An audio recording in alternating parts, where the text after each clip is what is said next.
dia. Não, tá suave. Fala rapaziada, sejam bem-vindos ao canal Bendita Calistenia. E hoje eu vou estar explicando para vocês basicamente a diferença de você treinar peito e você fazer flexão. E já deixa o like, já se inscreve no canal, que você vai estar por dentro de tudo que está acontecendo aqui sobre calistenia. Eu vou passar tudo que eu sei, tudo que eu estudei, tudo que eu fui atrás para saber. Porque muita gente que está no começo não sabe, né? Então é sempre bom estar indo atrás de conhecimento. Conhecimento nunca é demais. Então vamos lá, rapaziada. Basicamente, qual que é a diferença de você treinar flexão e você treinar peito? Flexão, você vai usar todos os músculos disponíveis para você fazer o movimento. Você quer dizer que vale flexão roubando? Sim, vale, porque senão como é que o iniciante ele vai começar a fazer flexão? Então, é todos os músculos. Flexão você vai fazer do jeito que você conseguir, do jeito que você conseguir. Você quer, sei lá, por exemplo, vou botar dois exemplos, do iniciante e um avançado.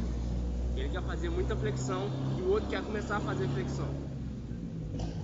Basicamente, o cara que está começando, ele vai ter um esforço dobrado para fazer as flexões que ele quer fazer. Como assim? Basicamente, ele não tem força, então ele vai usar tudo que ele tem no alcance dele para fazer a flexão. Entendido? E um cara avançado, como é que ele vai fazer flexão?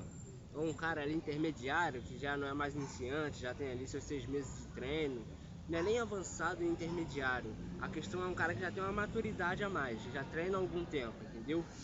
Então assim, o cara que ele já treina há algum tempo, ele vai fazer a flexão, movimento, tô falando movimento, não tô falando de treinar peito ainda. Ele vai fazer a flexão, mas ele vai fazer de um jeito para bater números. Então, ele vai fazer do jeito que ele conseguir também, porque às vezes, sei lá, o cara quer fazer 3 séries de 50, por exemplo, 3 séries de 30, 3 séries de 40. Ele vai conseguir fazer as 3 séries limpas dele?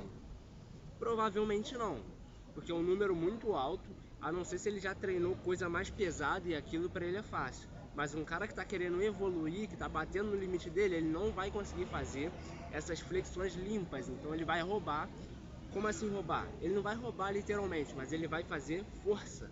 Ele vai contrair todos os músculos instantaneamente, o que ajude no movimento, para ele conseguir estar fazendo as repetições dele. Óbvio que aí já vai bater mais no lance da resistência, porque a força máxima dele já é muito alta. Mas você entende o que eu quero dizer sobre fazer flexão? Fazer flexão não é o cara que ele quer mais resistência, que ele quer mais, é o cara que faz flexão. Então ele vai estar recrutando todos os músculos que auxiliem no movimento, seja para iniciar ou seja para romper uma barreira, uma evolução. Ele está puxando uma evolução, entendeu? E aí ele vai aplicar outras técnicas também, que o iniciante não consegue, mas aí ele já consegue fazer a negativa, ele já vai conseguir fazer um resting pause, entendeu? Um drop set, às vezes ele está fazendo uma flexão declinada, depois ele passa para uma diamante, depois ele passa para uma reta, depois ele passa para normal, entendeu? São várias técnicas, mas aí ele não vai, ele vai estar fazendo força, ele não vai estar treinando peito. E como é que é treinar peito? Basicamente, treinar peito, ele, cara, já vai buscar uma evolução. Ele vai buscar, além de fazer o movimento, uma consciência corporal. Ele vai adicionar isso. Por exemplo, sei lá, o cara ele quer muito fazer flexão de um braço. Para fazer flexão de um braço, você tem que ativar toda a parte superior unilateral do movimento. Como é que a gente faz isso? Consciência corporal. O cara vai aplicar técnica, o cara vai aplicar exercícios que demandem essa educação dessa consciência corporal. Por isso que ninguém consegue fazer. Um cara que faz sem flexão normal, ele não consegue fazer a flexão de um braço. Por quê? É outra consciência corporal, ele está acostumado com um movimento único. E quando a gente vai fazer essa transição para a flexão de um braço, exige essa consciência corporal. Um cara que faz 100 barras, se ele não treinou para fazer muscle up, ele não vai ter essa consciência corporal de fazer a puxada para fazer a muscle up. porque a Muscle Up demanda uma consciência corporal a mais. Então, pode deduzir e evoluir na calistenia como adquirir consciência corporal, adquirir uma força. Você vai trabalhar força, você não vai trabalhar com muitas repetições. Muitas repetições é algo monótono para quem quer fazer calistenia, para quem quer fazer uma ginástica, um street workout. Isso já demanda muito mais coisas, como consciência corporal, equilíbrio, muito equilíbrio. Você vai também demandar uma força muito maior do que a do movimento básico. Vou jogar o flash aí, ó, do relógio. Você vai demandar muito mais de tudo. Você vai evoluir corporalmente. Então, o cara que ele treina peito, fugindo aqui um pouco do tema, mas o cara que ele treina peito, ele vai exigir uma consciência corporal de fazer o movimento transferindo a força que ele está fazendo para onde ele quer. Eu vou dar 2 exemplos aqui mais fáceis para vocês entenderem. Flexão. O cara que faz flexão, ele está fazendo força. Mas um cara iniciante, um cara que ele já tem uma maturidade, ele já faz bastante flexão, ele já tem um domínio da flexão, ele simplesmente é um movimento simples para ele. E o cara que ele já é um movimento simples, ele consegue treinar peito. Não que você não consiga sendo iniciante, mas é muito mais fácil para um cara que tem maturidade. Quando você vai treinar peito, tendo uma maturidade, você consegue transferir essa força da flexão para o peitoral. Então você vai ativar mais peito do que o normal.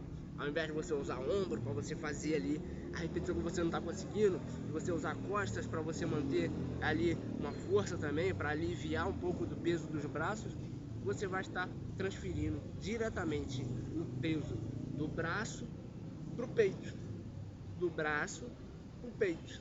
Isso na sua mente vai estar indicando para o seu corpo. Isso se chama conexão neuromuscular, tá?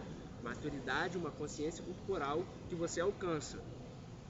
Neuromuscular, conexão neuromuscular, neuro da cabeça, muscular do músculo. Então você vai conseguir fazer uma ativação talvez isolada, dependendo do movimento. Óbvio que vai ter ali outros músculos trabalhando para manter a estabilidade do movimento, mas você vai estar direcionando a força para o peito. Então você vai estar treinando peito, beleza? Vou dar um outro exemplo aqui, um bem mais difícil, mas que vocês vão entender, é o mesmo sentido. Treinar dorsal. Como que a gente treina dorsal na calistenia? É bem mais complexo, tá? A gente não consegue isolar o movimento por completo, mas a gente consegue ativar mais com a conexão neuromuscular. A gente consegue ter essa consciência corporal para ativar somente e transferir a força para dorsal. Óbvio que você não vai transferir 100% da força, porque vai ter outros músculos trabalhando. Por exemplo, vou dar um exemplo no solo, para você treinar dorsal. Você vai estar ali fazendo uma flexão, e aí você vai começar a transferir essa flexão para pseudo-flexão. O que é a pseudo-flexão? É a flexão com o braço na altura aqui assim da barriga ou da cintura, mas é abaixo da linha do peito, entendeu? Você vai gradativamente abaixando a mão e fazendo. Quando você faz isso, você consegue fazer uma ativação, ó. Tá vendo o ângulo do meu braço? Na altura da minha barriga? Quando eu faço isso aqui, ó, eu consigo fazer uma ativação da minha dorsal. Então você vai transferindo essa força do braço para dorsal. Conforme você vai abaixando o braço, o seu ângulo ele vai diminuindo, o ângulo do braço vai diminuindo, você vai tendo uma ativação maior da dorsal. Isso é um movimento bruto. Tem os educativos para você fazer, tá? Adquirir a consciência corporal. Você também fazendo pose, o próprio Arnold disse, fazer pose no espelho, você aumenta muito a sua consciência corporal, porque você vai estar contraindo um músculo específico.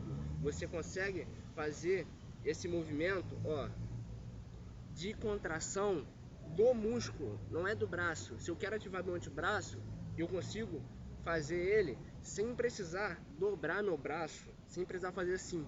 Mas o pouco que eu consigo já é uma diferença no treino, se eu quiser treinar para fazer antebraço. A mesma coisa com a dorsal. Eu consigo ativar a dorsal jogando o ombro para baixo. Porém, eu consigo, agora que eu já treinei, eu consigo ativar a dorsal sem mexer o ombro. Porque é uma consciência corporal que eu obtive. treinando e existem vários educativos para isso. Então, resumindo, basicamente, fazer flexão, força, você quer fazer um movimento, apenas, é força e um movimento. Os músculos que tiver a seu alcance para você fazer o movimento, você vai recrutar. Treinar peito, você vai ter a consciência corporal de transferir a força para o músculo que você quer, beleza?